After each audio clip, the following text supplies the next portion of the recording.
یہ بات ہے آپ صلی اللہ علیہ وآلہ وسلم کی پیدائش سے پہلے، جب عرب کی جاہلیت سر چڑھ کر بول رہی کہ ہم سے زیادہ سمجھدار اور طاقتور شاید ہی کوئی ہوگا، کہ وہ ایک الگ قسم کے جاہل تھے۔ ان کے لیے قتل کرنا ایک معمول بن چکا تھا اور کوپڑوں میں شراب پینا ایک رواج بن چکا تھا۔ ان کی جاہلیت کا اندازہ آپ لوگ اس بات سے لگائے کہ اگر کوئی اونٹ دوسرے کی اونٹ سے پہلے پانی پی لیتا تھا تو اس چھوٹی سی بات پر ان کی صدیوں تک لڑ جاتی تھی۔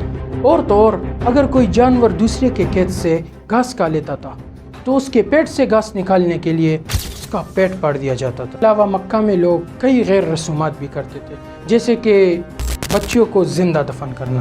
وہ یہ سمجھتے تھے کہ اس سے ہماری ایگو ہارٹ ہوتی ہے، اور عورتوں کے ساتھ جانوروں جیسا سلوک کرنا۔ ان کی جاہلیت کی ایک کہانی بھی ہے کہ ایک دن ایک سردار نے ایک غیر قبائلی شخص پر بہت زیادہ ظلم کیا اور اس پر بہت سارے الزامات لگائے، لیکن اس شخص کی کوئی مدد نہیں کی گئی۔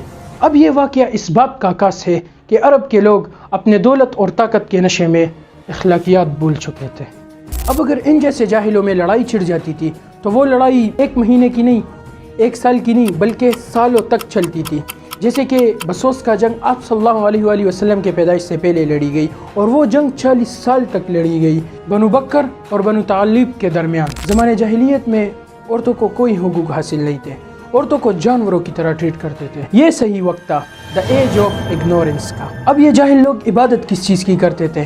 تو یہ ان چیزوں کی عبادت کرتے تھے جن سے ان کو ڈر لگتا تھا، جیسے کہ آگ، سورج، ستارے وغیرہ۔ انہوں نے کعبے جیسے پاک جگہ میں 360 بت رکھے ہوئے تھے اور یہ ان کی عبادت کرتے تھے ننگے ہو کر، سیٹیاں بجا کر اور تالیاں بجا کر۔ جاہلیت کی حد اب یہاں دیکھے، اگر کوئی آدمی جتنی بھی عورتوں سے شادی کرنا چاہتا تھا تو کر سکتا تھا، یہ ایک عام بات۔ اور اس جاہلیت کے دور میں غلام آدمی اور عورتوں کا خرید اور فروخت ایسے ہوتا تھا جیسے کہ جانور۔